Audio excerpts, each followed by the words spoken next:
Thank you. Thank you for inviting me to be here. So I'm not a clear redistrictor or person who studies redistricting. I study polarization and representation, which relate to it. So I don't know if there's a little static going on. There we go. Good. All right. Everybody hear me? Oh, wait. Perfect. All right. So if you can see, that's the original Eldridge. I believe it's Gary. Yes. You're supposed to call it, if you want to be smart, you can call it gerrymandering. But I don't think you impress anyone that way. Right, so the problem with redistricting in some cases is these people point to these misshapen districts. One issue we have with redistricting is, in terms of the faults, is are we interested in the intent or the effects? So there's this sort of differences of opinion about whether we can define it based on intent or based on the effects. Namely, you know, the problem that people have is similar to pornography. You know it when you see it. And that supposedly is evidence of gerrymandering. However, you can have very normal-looking districts that themselves are biased or have advantages to one class, racial group, ethnic group, or one party or another. Right? Even unintentional districting can be unfair or unrepresentative of certain groups. So you can also have not just redistricting processes that disfavor a party or an ethnic group, but you can have redistricting processes that disfavor or favor incumbents. Namely, there's, you know, obviously a game where you can sort of try to draw the map where two incumbents live in the same district, or you can take an incumbent out of their old district by drawing the map a certain way. And then usually when we talk about these group or cultural groups that are disadvantaged or advantaged, we look at sort of two tactics, namely splitting, that is sort of diluting their votes across multiple districts so they don't represent a sizable group within one, or packing them so much within one district or jamming them so much within one district that they are then unable to, you know, they only have a sort of an influence within one district as opposed to many. Right? And again, you can do this just through having a straight sort of county-based system that, you know, depending on how you draw the lines, are just sort of representing existing jurisdictions. So that leaves the question, if we're going to talk about a sort of outside legislative committee drawing, should they be agnostic, neutral, or forcibly balanced? Right? I think some cases, like in California, they're legislated to be agnostic. In other cases, they're forced to, you know, they're allowed to use sort of these party and political measures. So those are some questions that people sometimes need to address. Now, another issue is people often, I study polarization mostly, and people often like to look at redistricting and gerrymandering as a boogeyman and sort of the fault of the system. So I'm going to review, but redistricting is blamed for a lot of things. So let's go over, you know, I'm going to go over three things and sort of what the evidence is for that. One is party polarization, and just to give a little preview, the answers there are going to be find something else. Two, electoral competition, and there is some evidence there, and we'll talk about what that means. And then finally, representation, which I think is largely what sort of people ultimately find interesting, although they like the other factors as well. And there we get into the problem of how we define representation. And there we find out no one has a definition of representation they like. So that's another problem, but we'll get into that in a second. So if it is polarization, just to review, you know, the evidence is that gerrymandering has little to no relationship with polarization. Not that it has none, there's some evidence, but it's not a main contributing factor. For instance, states in the U.S. Senate polarize at the same rate as the U.S. House. House districts polarize more so within cycles than across cycles. And counties are polarizing at the same rate in terms of lack of partisan, sort of partisan clustering. For instance, this is since 1996. This is the number of counties that were either swing counties or safe counties, defined as a plus or minus 5 within the partisan vote index. And we can see here that counties are relatively stable, they don't get redistricted, and yet we see a large rise in safe counties and a large decline in swing counties. So that's another sort of, if we are to blame for polarization. So that's one issue there. So the system, I know, if we want to look to system solutions, we can look to multi-member districts, or unfortunately for some people, making parties stronger. So that is sort of the enigma of that situation. So let's consider some other aspects. So competition. Now, competition, in some cases, people think competition is healthy for democracy. That's true through what we consider probably a poorly termed, but what we call in political science an elitist view of democracy. That is, competition is essential for parties then to have the incentive to listen to voters, right? So greater competition makes parties more attentive to voters. However, there's another way of looking at representation where you look at competition as a failure. That is, you get competition when someone is doing poorly at their job. And so greater competition within that sense actually represents a failure, and it's indicative of past failures or a relationship breakdown. So to focus on competition per se is, okay, there's differing points of view on this.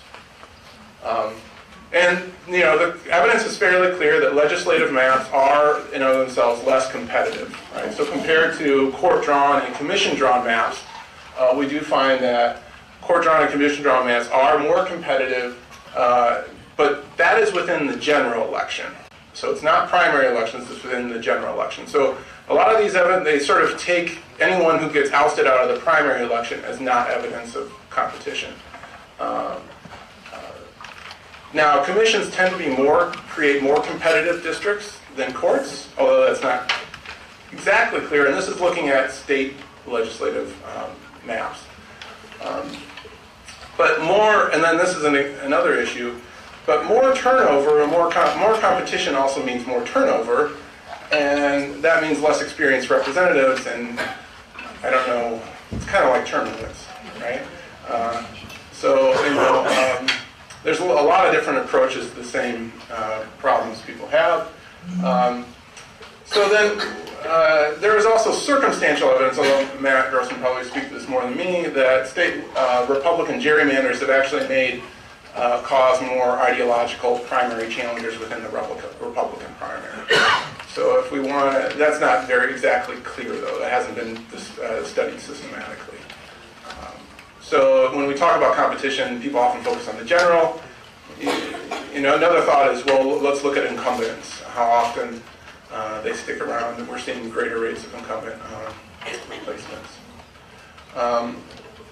Now, in terms of representation, there's sort of a lot of questions, and this is a loaded topic. How do we fairly translate votes into seats? In our voters, then there's another question about, okay, what's fair, through a justice standpoint versus, well, what do the voters think? And how do they like to be represented? And those are sort of, do voters like to be represented by gerrymandered districts?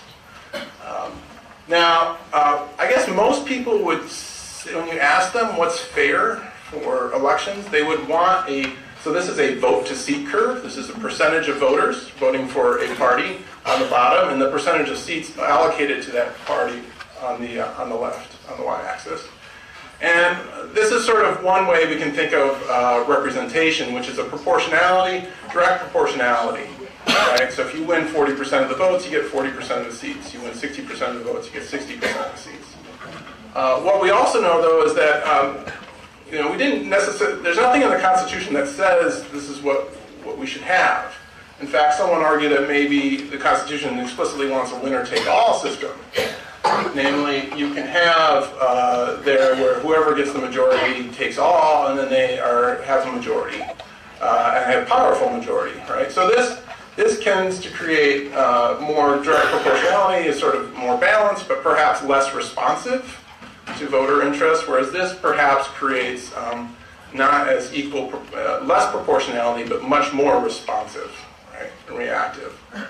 And what we typically find in most states and countries is this idea of what's called the cube rule or cube law, and that's majoritarianism, where it's kind of a mixture of both. Right? We see this sort of somewhat proportional, somewhat majoritarian. And that's sort of one aspect. Now, within all of these, then, how do we define representation for fairness? Well, we can't say that 55%, if you get 55% of the vote and 100% of the seats, that technically can be fair. Right? So what we have to do is, what political scientists tend to argue, and sort of the court has been open to this, is the idea of partisan symmetry, whereas both parties are treated fairly when they get the same results, or equally. That is, so if one party gets 45% and the other party gets 45%, they both get the same number of seats. So all of these are symmetric, they all sort of fit that. In contrast, here's a non-symmetric, the wider line here is an unsymmetric, where the challenging party gets 50% of the vote, or only gets 50% of the seats with 60% with 60% of the vote, right? The incumbent party, though, gets 93% of the seats with 60% of the vote. Right. So that would be a non-symmetric system. In contrast, what the court's recently dealing with is a lot of arguments, and nonprofits have been focusing on the efficiency gap, which is this idea of a wasted vote. And some commissions are sort of expected to focus on efficiency gaps. The wasted vote metric is basically any voter whose vote is not consequential. If you voted for a winner who won by more than 50%, then the percentage of votes that are over 50 are wasted. And if you voted for a loser, then all the votes are wasted. Now, I don't know what makes a vote wasted. Namely, I tend to argue that 80% means something versus 60%. That's a difference. That means something for politics. Likewise, it's mostly been developed within the law review articles, which I don't know how many lawyers are here, but those are not peer-reviewed necessarily. And so political scientists, there's kind of these really hardcore Democrats right now with the Supreme Court case who dislike the efficiency gap measure. So all they do is they don't say anybody's wrong. They just come in and they have these amicus briefs where they just say, there's a better measure and it's mine. Another issue with the efficiency gap is it assumes a direct proportionality of 2 to 1. I don't know the rationale for a wasted vote. Also, efficiency gaps are kind of be very large in at-large districts, so Wyoming or Delaware, where you only have one representative, or at times the efficiency gaps can be very large. Now, this is probably too small for people to see. Namely, is there a laser pointer for this? Who knows? I don't know if I want to trust it. Namely, over to the far right, and highlighted is Wisconsin, which is the focus of the Supreme Court case. Michigan is 2 spots to the right of that. So that's supposedly evidence of an overly favorable Republican map. The problem here is that efficiency gaps can be 0 in a highly asymmetric context, and they can be very large in a very symmetric context. So while it does say that Republicans have been doing fairly well with the map in a way that's not proportional to the votes, it is not necessarily indicative of, it's more a measure of competition, not of symmetry, or fairness of representation. So now that was my challenge, was then I thought to myself, well, why don't I just give you some data? I got 1 minute left, so I think I can do this. Now I just want to say that the issue with redistricting is it's really hard to get the evidence together, because once you redistrict, you get new data, and you need like multiple elections. And so by the time you get to like 3 or 4 elections, it's already time to redistrict again. So the evidence that once you have the confidence to say something is biased, it's already time to move on. So you can't really use, it's hard to use sort of state house or US House because of lack of challengers. You're also hard to argue that presidential elections represent party support as opposed to local elections. So I'm just using here, this data is, I'm extrapolating beyond the reaches of the data, limited data that we do have. Namely, I'm taking State Board of Education votes, other votes for Secretary of State, President, and Governor, and then sort of creating a precinct partisan support based on that, and then simulating from that. And then this is sort of the result we get. Now, again, this looks more confident than it should be. This is really based only on 3 elections. But this is the simulating of, taking into account some of the uncertainty. This is the distribution of the vote to seat curve that we would expect for the U.S. House districts from Michigan. So just to clarify, there is some asymmetry, right? The Republicans are expected to get maybe 63% of the vote, 63% of the seats on average, with 50% of the vote. However, this is how redistricting works, is that the Republicans are spreading their votes out thinly. And so it's a lot easier for Democrats to win all the U.S. House seats if there was like a really high Democratic tied election. Because they can get 100% of the seats with even 35% of the vote, or with well, that'd be 65% of the vote for them. In contrast, it's really hard for the Republicans, because they have some districts where they jam so hard with Democrats. It's really hard for the Republicans to get their responsiveness. So if we wanted to find asymmetry on the 30 to 70 percentage point scale, then we would say this is actually symmetric and maybe favorable to the Democrats. But if we're just looking within the 45 to 55 range, then it's favorable to the Republicans. So I think I'm about out of time. Just to clarify, representation, though, can, gerrymandering or homogeneous districts can be defended under other definitions of representation. So descriptive representation, majority-minority districts by themselves are jammed, and they represent another form of representation. Likewise, you can have a utilitarian rationale, whereas unfortunately there's really no moderates anymore in American politics. This is from the Pew Center. 2017 shows that everybody who says they're an independent really still has extreme attitudes. And so if we're looking through utilitarian rationale, you can argue that gerrymandered districts are more favorable because, in comparison here with the 60-40 district, where the dominant party gets a representative that represents them, you can have a competitive district where no one's in the middle, just a few swing voters, and both parties are unhappy because you get a moderate in the between. So that's where I'll finish off. I just say that, right, there is room for improvement in Michigan's districting process. I do not deny that. However, fears about gerrymandering and lack of competition obscure sort of the really multifaceted and somewhat even conflicting views of representation that we have and we expect out of our system. So thank you.